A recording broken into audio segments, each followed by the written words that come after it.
تو متع کے حوالے سے جو اہل سنت و جماعت کا نظریہ اور عقیدہ ہے اور اہل تشیع کا جو نظریہ ہے، سنی شیعہ دونوں کی کتابوں کی روشنی میں انشاءاللہ ہم دلائل کے ساتھ اس کو بالکل واضح طور پر پیش کریں گے۔ پہلے بنیادی طور پر یہ سمجھیں کہ متع کی تین صورتیں ہیں: متعۃ الحج، متعۃ النکاح اور متعۃ النساء۔ جو متع زیر بحث ہے اور اختلافی ہے وہ ہے متعۃ النساء، یعنی عورتوں کے ساتھ متع کرنا۔ اور متعۃ النساء یہ ہے کہ کچھ اجرت، پیسے اور رقم مقرر کر کے اور وقت مقرر کر کے کسی عورت کو کرائے پر لے کر کچھ وقت کے لیے اس سے نفع حاصل کرنا، اس سے فائدہ لینا، یہ متعۃ النساء ہے۔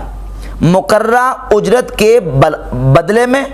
مقررہ وقت تک، یعنی 1 گھنٹہ 2 گھنٹے، 1 دن 2 دن کے لیے کسی عورت کو کرائے پر لے لیا اور اس کو اس کی اجرت اور پیسے دے دیے اور اس کو استعمال کر لیا، اس سے فائدہ حاصل کر لیا، یہ متعۃ النساء ہے۔ ہمارے اہل سنت و جماعت کے ہاں یہ اجماعی اور اتفاقی طور پر اس پر اجماع ہو چکا ہے کہ یہ حرام ہے۔ اور جس طرح خنزیر کے گوشت کو حرام کر دیا گیا،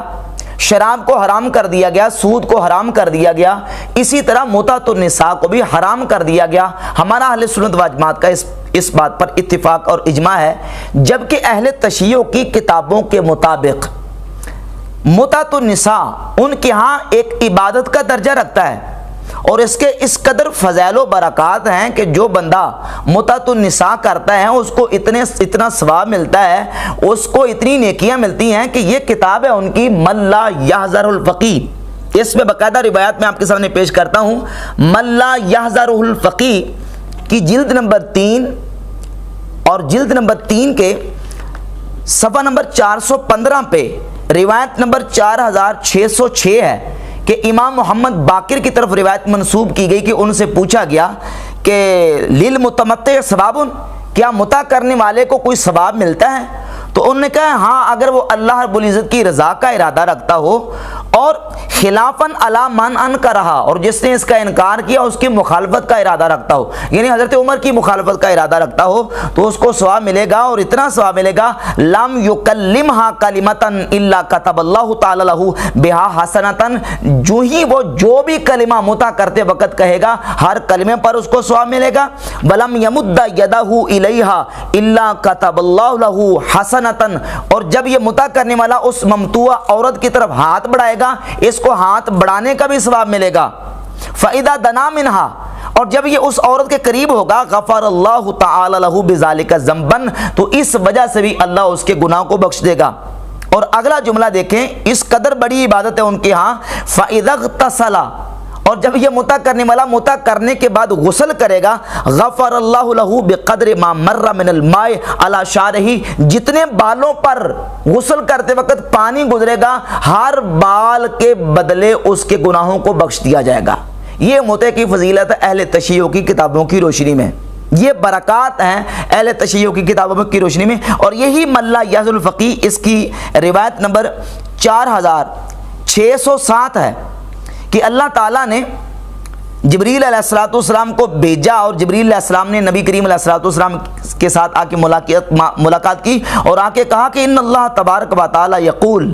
انی غفرت للمتمتعین من امتک من النساء، آپ کی امت میں سے جو عورتیں متع کرتی ہیں میں نے ان کو بخش دیا۔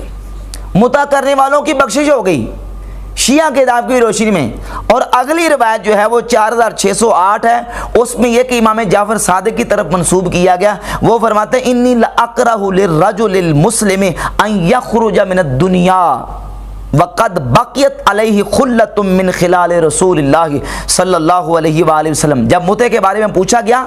تو آپ نے کہا کہ میں اس کو ناپسند کرتا ہوں کہ کوئی بندہ دنیا سے اس حالت میں جائے کہ متع جیسا رسول اللہ صلی اللہ علیہ وآلہ وسلم کا ایک خلق اور حضور کی نعوذ باللہ تعالیٰ ایک عادت وہ دنیا سے چھوڑ کے جائے، میں اس کو ناپسند کرتا ہوں۔ وہ کہتے ہیں میں ناپسند کرتا ہوں کہ یہ اس سنت کو چھوڑ کے دنیا سے چلا جائے، بلکہ سنت کو ادا کر کے جائے، متع جیسی سنت کو، نعوذ باللہ تعالیٰ۔ تو یہ فضائل ہیں اہل تشیع کی کتابوں میں متع کے، اور اس سے بڑھ کر ملا باقر مجلسی نے اپنی کتاب بہار الانوار،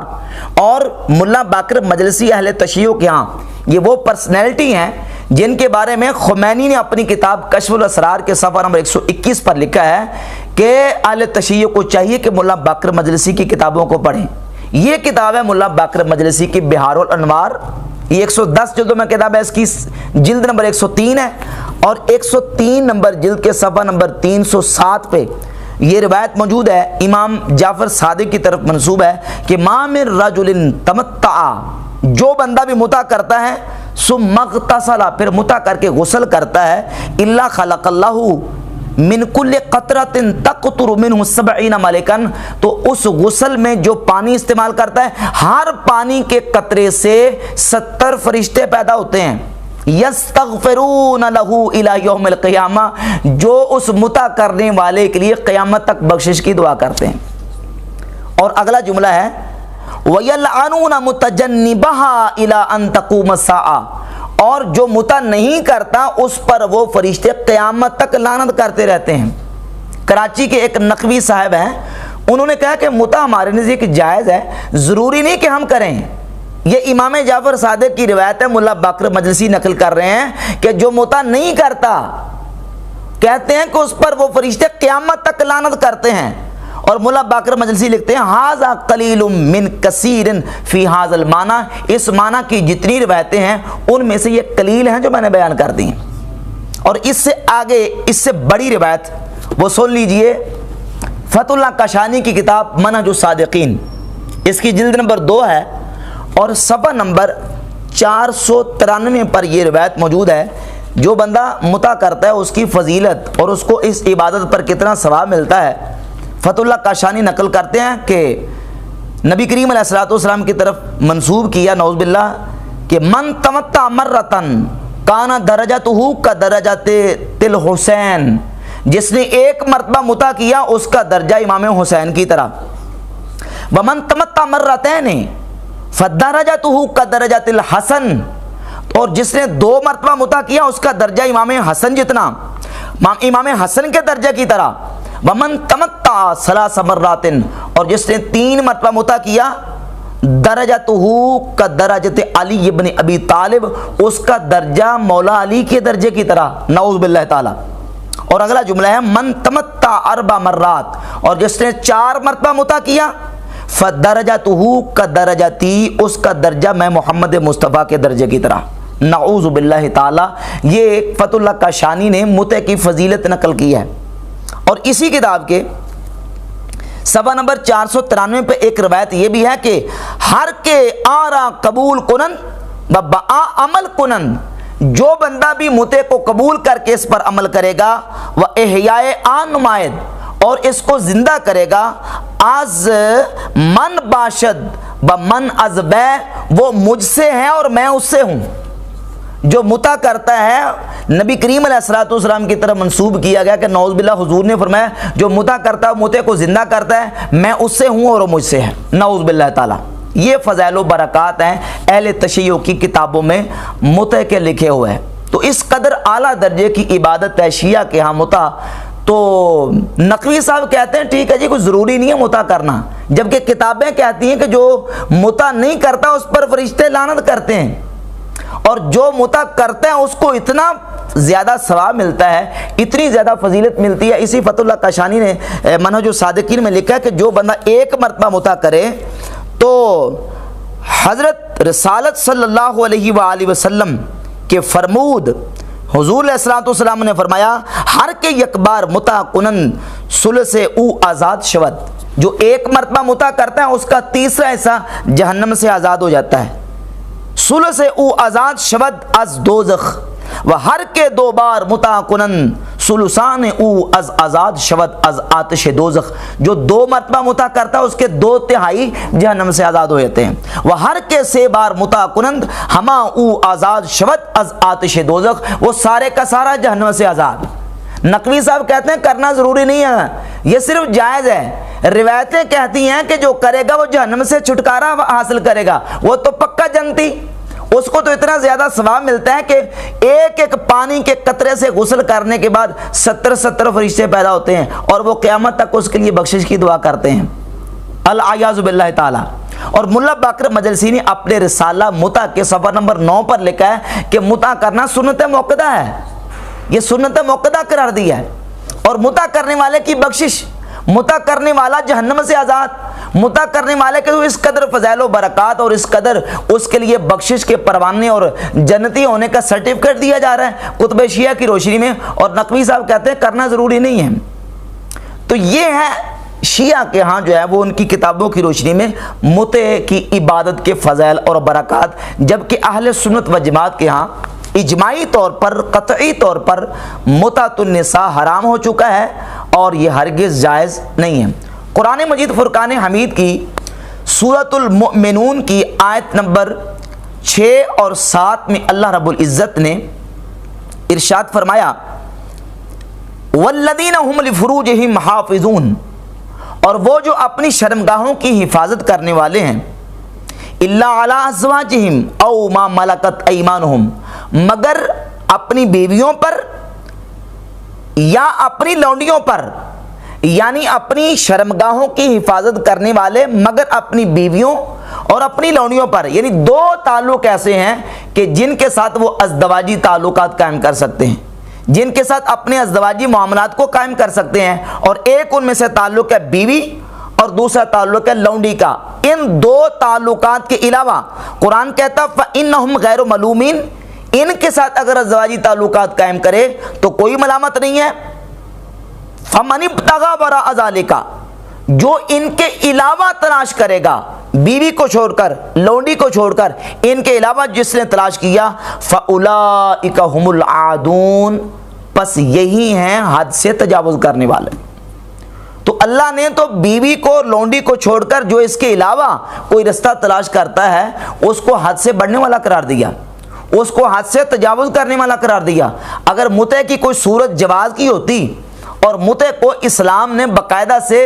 کنٹینیو رکھا ہوتا تو قرآن تیسری صورت بھی بیان کرتا، لیکن قرآن نے صرف استثناء کیا تو دو تعلقات کا، دو رشتوں کا کہ ان کے ساتھ انسان ازدواجی تعلقات قائم کر سکتا ہے۔ اور اسی طرح اللہ رب العزت نے سورۃ النساء کی آیت نمبر 24 میں، پچھلی آیت میں اللہ تبارک و تعالیٰ نے 14 رشتے وہ ہیں جن کی حرمت کو بیان کیا کہ یہ بھی حرام ہے، یہ بھی حرام ہے، یہ بھی حرام ہے، اور ان 14 رشتوں کا بیان کرنے کے بعد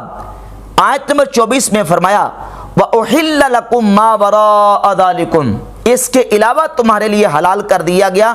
ان تبتغوا باموالکم محسنین غیر مصافحین، یہ کہ تم مالوں کے ساتھ تلاش کرو پاک دامنی اختیار کرنے والے، نہ کہ بدکاری کرنے والے، یعنی پاک دامن ہو کے، پاک دامنی اختیار کرنے والے ہو کے تم اپنا مال خرچ کر کے تم عورتوں کے ساتھ نکاح کرو، ان کو حق مہر دے کے، نہ کہ بدکاری کرنے والے۔ تو یہ واضح طور پر آیات بتاتی ہیں کہ اللہ رب العزت جل وعلا مجدہ الکریم نے جو رشتے انسان کے لیے حلال قرار دیے اور جن سے انسان ازدواجی تعلقات کر کے جو ہے وہ اپنے معاملات کو کر سکتا ہے، وہ یہی ہے کہ اپنی بیویاں ہیں جن کو حق مہر دیا گیا ہے، اور دوسرا جو ہے وہ لونڈیاں ہیں، تیسرا رشتہ جو ہے اس کے ساتھ ازدواجی تعلق قائم نہیں کر سکتا۔ قرآن مجید میں سورہ نساء کی آیت نمبر 3 میں اللہ رب العزت نے فرمایا فَانْكِحُوا مَا طَابَ لَكُم مِّنَ النِّسَاءِ مَثْنَىٰ وَثُلَاثَ وَرُبَاع، پس نکاح کرو جو عورتیں تمہیں پسند آ جائیں، 2 3 اور 4۔ اب قرآن نے ایک حد بندی بیان کر دی کہ تم نکاح کر سکتے ہو 2 عورتوں کے ساتھ، 3 کے ساتھ، 4 کے ساتھ۔ اگر متعۃ النساء نکاح ہوتا تو متعۃ النساء کے بارے میں تو شیعہ کی کتابیں بری پڑی ہیں کہ 1000 عورتوں کے ساتھ بھی کیا جا سکتا ہے۔ اگر متعۃ النساء نکاح ہوتا تو پھر اس کی حد اور لمٹ ہوتی، جبکہ نکاح کی حد اور لمٹ اللہ نے بیان کر دی ہے کہ 4 عورتوں سے زیادہ نکاح عورتوں کے ساتھ نہیں کر سکتا۔ اب سوال یہ پیدا ہوتا ہے کہ متع کتنی عورتوں کے ساتھ کر سکتا ہے؟ تو شیعہ کی کتابیں بری پڑی ہیں، آپ تہذیب الاحکام، الاستبصار، ملا یحضر الفقیہ اٹھا کر دیکھ لیں، 1000 عورتوں کے ساتھ بھی کر سکتا ہے، ایک وقت میں 1000 تو عورتوں کے ساتھ متع کیا جا سکتا ہے۔ تو معلوم ہوا کہ متعۃ النساء یہ نکاح نہیں ہے، یہ نکاح کی کیٹیگری میں نہیں آتا، یہ الگ سے ایک طریقہ ہے جو کہ جس کا نکاح کے ساتھ تعلق نہیں ہے۔ کیوں؟ اس لیے کہ نکاح ہوتا ہے آگے نسل کو بڑھانے کے لیے، اور متع ہے اپنی خواہشات کو پورا کرنے کے لیے۔ نکاح کے ساتھ عورت کے نان و نفقہ سکنا جو ہے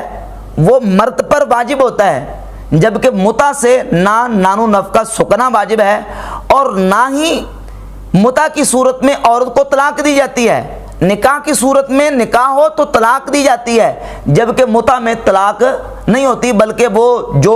گھنٹہ 2 گھنٹے مقرر کیے ہیں، گھنٹے 2 گھنٹے کے بعد عورت الگ ہو جائے گی، وہ فارغ ہو جائے گی۔ جبکہ جب نکاح ہو گیا تو اس صورت میں ایسا نہیں ہے۔ نکاح عورت کو عزت فراہم کرتا ہے اور متع عورت کے لیے ذلت کا باعث ہے۔ نکاح کی صورت میں، جب نکاح کی صورت میں نکاح کے نتیجے میں اولاد پیدا ہوتی ہے تو ان کی کفالت کرنا، ان کی تربیت کرنا یہ مرد پر، شوہر پر واجب ہے، باپ پر، جبکہ متع کی صورت میں جو اولاد پیدا ہوتی ہے اس کا پتہ ہی نہیں ہوتا کہ اس کا باپ کون ہے، اس کا باپ ہی نامعلوم ہوتا ہے، اور پھر وہ ہیرا منڈیوں کی اولاد اور بچیاں زینت بنتی ہیں، وہ کبھی بھی صحیح طریقے سے تربیت نہیں پا سکتی۔ تو اب متع جو ہے یہ اسلام کے مزاج کے خلاف ہے، اس لیے اسلام نے متع کو کنٹینیو نہیں رکھا بلکہ اس کو حرام قرار دے دیا۔ کیوں؟ اس لیے کہ اسلام نے نکاح کو رکھا ہے، عدت کے مسائل ہیں، طلاق کے مسائل ہیں، نکاح کے سارے تفصیلی مسائل قرآن مجید میں اللہ رب العزت نے بیان فرمایا ہے، لیکن متع کی کہیں بھی تفصیل موجود نہیں ہے اور نہ ہی متع کے احکام کو قرآن مجید میں بیان کیا گیا۔ اگر متع جو ہے اتنی اہمیت کا حامل ہوتا، اتنی اعلیٰ درجے کی عبادت ہوتی تو اس کے قرآن میں فضائل کے ساتھ ساتھ اس کے احکام بیان ہوتے، جبکہ قرآن میں اس کا حکم بیان نہیں کیا گیا۔ ہاں، نکاح کے مسائل اور نکاح کے احکامات کو قرآن مجید میں بیان کیا گیا۔ اس کے ساتھ ساتھ نبی پاک صلی اللہ علیہ وآلہ وسلم کی واضح احادیث طیبات موجود ہیں کہ نبی کریم علیہ السلام نے متعۃ النساء کو حرام قرار دیا۔ یہ صحیح بخاری ہے، صحیح بخاری میں 5115 نمبر حدیث ہے۔ سیدنا مولا علی مرتضی شیر خدا کرم اللہ تعالی وجہ الکریم نے حضرت عبداللہ ابن عباس رضی اللہ تعالی عنہ کے سامنے یہ حدیث رسول بیان کی کہ ان نبی صلی اللہ علیہ وآلہ وسلم نہا عن المتعۃ وعن لحوم الحمر الاہلیۃ زمن خیبر۔ نبی پاک صلی اللہ علیہ وآلہ وسلم نے متعۃ النساء اور پالتو گدوں کے گوشت کو حرام کیا ہے۔ کس وقت؟ زمانے خیبر، یعنی خیبر کے زمانے میں۔ اور یہ روایت صحیح بخاری میں بھی موجود ہے، صحیح مسلم میں اس کے متعدد طرق موجود ہیں کہ سیدنا مولا علی مرتضی شیر خدا رضی اللہ تعالیٰ عنہ فرماتے ہیں کہ نبی پاک صلی اللہ علیہ وآلہ وسلم نے متعۃ النساء کو حرام قرار دے دیا۔ اور اسی طرح ابن ابی عمرہ رضی اللہ تعالیٰ عنہ الانصاری صحابی فرماتے ہیں، صحیح مسلم کی 3429 نمبر حدیث ہے، انہا کانت رخصتاً فی اول الاسلام۔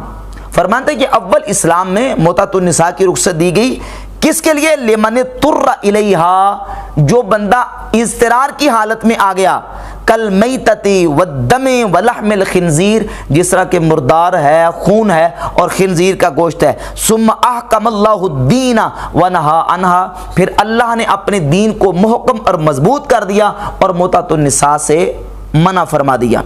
سیدنا ابن ابی عمرہ رضی اللہ تعالیٰ عنہ، حضرت مولا علی رضی اللہ تعالیٰ عنہ اور حضرت سیدنا صبرہ بن معبد الجوہنی رضی اللہ تعالیٰ عنہ سے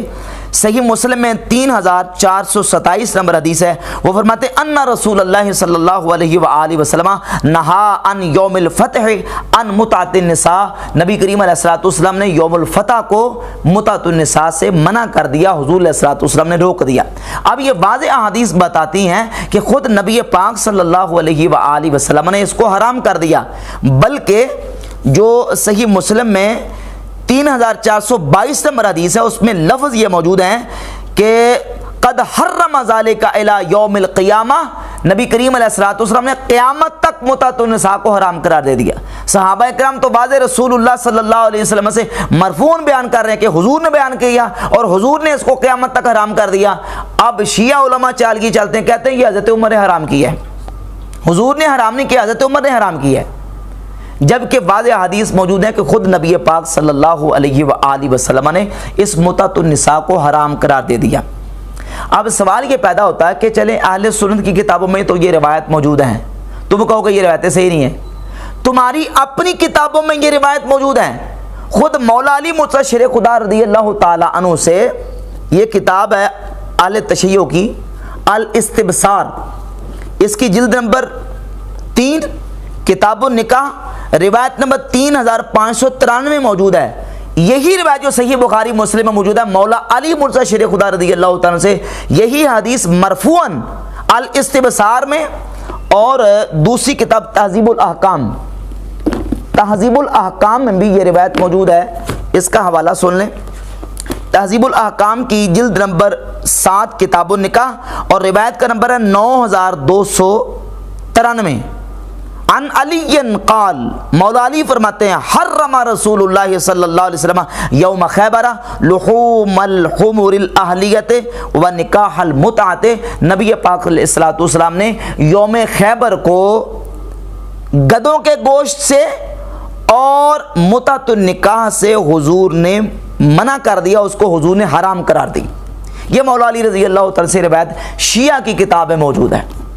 تو ہماری اہل سنت کی کتابوں میں بھی موجود ہے، اہل تشیع کی کتابوں میں بھی موجود ہے کہ یہ متعت النساء کو خود نبی پاک علیہ الصلوۃ والسلام نے حرام قرار دیا۔ اب چونکہ شیعہ کی کتاب میں یہ روایت آ گئی الاستبصار میں، تہذیب الاحکام میں، تو اس کے نیچے تہذیب الاحکام کے ابو جعفر محمد بن حسن توسی کیا لکھتا ہے، کہتا فإن هذه الروایات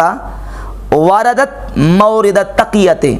اصل میں یہ جو مولا علی نے حدیث بیان کی ہے نا، یہ روایت تقیہ کی جگہ پہ وارد ہوئی ہے، یعنی حضرت علی نے یہ حدیث رسول اللہ صلی اللہ علیہ وآلہ وسلم سے تقیتاً کہہ دی ہے، حضور کی طرف یہ جو نسبت کی ہے تقیتاً کی گئی ہے، اصل میں حقیقت میں حضور نے اس کو حرام نہیں کرا دیا۔ مولا علی خود فرما رہے ہیں کہ رسول اللہ صلی اللہ علیہ وآلہ وسلم نے اس کو حرام کرا دیا، اور جہاں آ کے شیعہ علماء پھنس جاتے ہیں تو پھر کہتے ہیں یہ تقیہ تھا۔ تو جن لوگوں کا سارا دین تقیے پر اور متے پر مبنی ہو، ان کے ساتھ اور کیا کوئی بات کی جا سکتی ہے؟ وہ کہتے ہیں کسی نے کہا نا کہ جھوٹ کی ہم نے شکایت کی ہمیں جواب ملا، تقیہ ہم نے کیا تھا ہمیں ثواب ملا۔ تو جن کے ہاں تقیہ کرنا عبادت اور ثواب کا کام ہو، متا کرنا عبادت اور ثواب کا کام ہو، ان کے ساتھ کوئی اور دوسری بات کیا کی جا سکتی ہے؟ تو یہ اہل تشیع کی کتابوں میں بھی باقاعدہ واضح طور پر روایات موجود ہیں کہ خود نبی پاک صلی اللہ علیہ وآلہ وسلم کی ذات اقدس نے اس کو حرام قرار دیا۔ رہ گئی جہاں تک بات حضرت عمر فاروق رضی اللہ تعالیٰ عنہ کی، تو سنن ابن ماجہ میں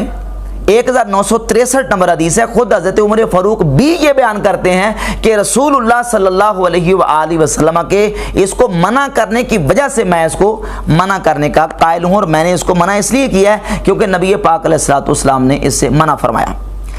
اچھا، اس کے ساتھ ساتھ شیعہ علماء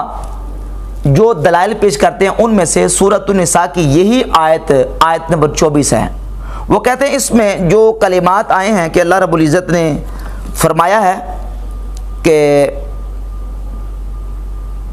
فَمَسْتَمْتَعْتُمْ بِهِ مِنْهُنَّ،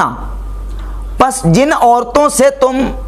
فائدہ حاصل کرو، نفع حاصل کرو، فَآتُوهُنَّ أُجُورَهُنَّ فَرِيضَةً، تو مقرر کیا ہوا ان کو ان کی اجرت دو۔ تو اس سے ثابت ہوا کہ جن عورتوں سے تم استمتاع کرو، نفع حاصل کرو، ان کو ان کی اجرت دو۔ تو پتہ چلا کہ اس سے متع کا بیان ہو رہا ہے، اس سے ثابت ہو رہا ہے کہ متع کر کے ان کو تم اجرت دو۔ حالانکہ اس آیت کا جو سیاق کلام ہے، شروع والا حصہ اور بعد والا حصہ مکمل دیکھیں، اس میں متعت النکاح کی بات ہے کہ جن عورتوں کے ساتھ تم نکاح کر چکے ان کے لیے تم نے حق مہر کو مقرر کیا ہے، تو اب حق مہر مقرر کرنے کے بعد جب تم ان کے ساتھ ان سے فائدہ حاصل کر لو، ان سے نفع حاصل کر لو، تو اب تم ان کا حق مہر ان کے حوالے کر دو۔ یہ مراد ہے، یہاں متعت النساء مراد نہیں ہے۔ اور حق مہر کے لیے قرآن مجید میں کئی مقامات پہ اجرت کا یا اجور کا کلمہ استعمال ہوا، جس طرح کہ خود اس قرآن مجید کے متعدد آیات میں سے سورہ احزاب کی آیت نمبر 50 ہے۔ اللہ رب العزت فرماتا ہے انا احللناک ازواجک اللاتی آتیت اجورہن، اے نبی وہ عورتیں جن کو آپ نے حق مہر مقرر کیا ہے تو ہم نے وہ عورتیں آپ کے لیے حلال کر دیں، آتیت اجورہن، جن کو آپ نے ان کا حق مہر دے دیا ہے، ہم نے آپ کے لیے وہ حلال کر دی۔ یہاں اجورہن مہر کے معنی میں حق مہر کے، کہ جن کو آپ نے حق مہر دے دیا ہے ہم نے وہ عورتیں آپ کے لیے حلال قرار دے دی۔ اسی طرح سورہ نساء کی آیت نمبر 25 میں فَانْكِحُوهُنَّ بِإِذْنِ أَهْلِهِنَّ، کہ ان عورتوں کے نکاح ان کے اہل کے اذن سے کر دو، وَآتُوهُنَّ أُجُورَهُنَّ، اور ان کے حق مہر ان کو دے دو۔ یہاں بھی اجورہن حق مہر کے معنی میں استعمال ہوا کہ ان کو ان کے حق مہر دے دو۔ اور سورۃ الممتحنہ کی آیت نمبر 10 میں اللہ تعالیٰ فرماتا ہے وَلَا جُنَاحَ عَلَيْكُمْ أَن تَنْكِحُوهُنَّ إِذَا آتَيْتُمُوهُنَّ أُجُورَهُنَّ، کوئی گناہ نہیں ہے تم پر یہ کہ تم ان عورتوں کے ساتھ نکاح کرو اذا آتیتموہن اجورہن، جب کہ تم نے ان کو ان کا حق مہر دے دیا۔ یہاں بھی اجورہن حق مہر کے معنی میں استعمال ہوا، تو معلوم ہوا کہ اجر اور اجور یہ قرآن مجید میں حق مہر کے معنی میں استعمال ہوا ہے۔ لہذا سورۃ النساء کی آیت نمبر 24 میں جو اجور کا کلمہ استعمال ہوا ہے وہ جو ہے وہ کرایہ کے معنی میں استعمال نہیں ہے، بلکہ وہ حق مہر کے معنی میں استعمال ہے۔ اور آیت کا سیاق کلام بھی بالکل واضح کرتا کہ اس سے مراد وہ استمتاع ہے جو نکاح کرنے کے بعد تم نے عورتوں کے ساتھ فائدہ اس سے حاصل کیا ہے۔ اب یہ کہتے ہیں کہ حضرت عمر نے اس کو حرام کیا ہے، جبکہ تہذیب الاحکام کے اور الاستبصار کا حوالہ میں نے پیش کر دیا، خود مولا علی رضی اللہ تعالیٰ فرمانا ہے کہ رسول اللہ صلی اللہ علیہ وسلم نے اس کو فتح خیبر کے موقع پر حرام کیا ہے۔ تو اس سے یہ بات بالکل واضح ہوتی ہے کہ حضرت عمر پر یہ جو بات کی جاتی ہے کہ انہوں نے حرام کیا ہے، ہاں انہوں نے اس حکم کو نافذ اپنے دور خلافت میں ضرور کیا ہے۔ اس متعۃ النساء کو حرام اللہ کے رسول صلی اللہ علیہ وآلہ وسلم کی ذات اقدس نے خود کیا ہے۔ اسی طرح اہل تشیع کے جو علماء ہیں وہ ایک سہارا حضرت عبداللہ ابن عباس رضی اللہ تعالیٰ عنہ کے ذات اقدس کے حوالے سے بھی لیتے ہیں کہ حضرت عبداللہ بن عباس جو ہیں وہ متعۃ النساء کو جائز قرار دیتے تھے، جبکہ صحیح بخاری کا جو حوالہ میں نے پیش کیا ہے، صحیح بخاری میں 5116 نمبر حدیث موجود ہے کہ حضرت عبداللہ ابن عباس رضی اللہ تعالیٰ عنہ جو جس وقت تک ایک جواز اور رخصت کے قائل تھے وہ اضطراری حالت میں رخصت کے قائل تھے، اور وہ بھی اس سے انہوں نے رجوع کری۔ میں اس کا حوالہ پیش کرتا ہوں۔ اب یہ صحیح بخاری میں 5116 نمبر جو روایت ہے اس میں لفظ موجود ہیں کہ آپ کے غلام نے، عبداللہ ابن عباس کے غلام نے آپ سے پوچھا کہ انما ذالک فی الحال شدید، کیا یہ جو متعۃ النساء کی رخصت ہے یہ شدید حالت میں ہے؟ تو قال نعم، انہوں نے کہا ہاں یہ شدید رخصت کی حالت میں۔ اور اس سے بھی سیدنا عبداللہ ابن عباس رضی اللہ تعالی عنہ نے رجوع کر لیا۔ یہ کتاب ہے مسند ابی عوانہ، مسند ابی عوانہ، امام ابو عوانہ المتوفیٰ 316 ہجری، اپنی اس کتاب میں روایت نمبر 3284 لے کے حضرت عمر بن عبدالعزیز رحمہ اللہ فرماتے ہیں ما مات ابن عباس حتی رجع عن هذه الفتیا، عبداللہ ابن عباس رضی اللہ تعالیٰ عنہ فوت نہیں ہوئے حتیٰ کہ انہوں نے اس فتوے سے رجوع کر لیا تھا۔ جب تک ان تک روایات نہ پہنچی، ان تک رسول اللہ صلی اللہ علیہ وآلہ وسلم کی احادیث نہ پہنچی، جب حضور کی حدیثیں پہنچ گئی مولا علی نے ان پر تنقید کی، صحیح بخاری میں موجود ہے۔ حضرت سیدنا عبداللہ بن زبیر نے تنقید کی، صحیح مسلم میں موجود ہے۔ اور صبرہ بن معبد الجوہنی صحابی نے ان پر تنقید کی، صحیح مسلم میں موجود ہے۔ اس کے بعد حضرت عبداللہ ابن عباس نے خاموشی اختیار کی، اور سیدنا عمر بن عبدالعزیز خود فرماتے ہیں کہ حضرت عبداللہ ابن عباس نے اس سے رجوع کر لیا۔ اور اسی بات کو امام ترمذی رحمۃ اللہ علیہ نے جامع ترمذی کی روایت نمبر 1121 کے تحت لکھا ہے انما روی عن ابن عباس شیء من الرخصۃ فی المتعۃ، عبداللہ ابن عباس سے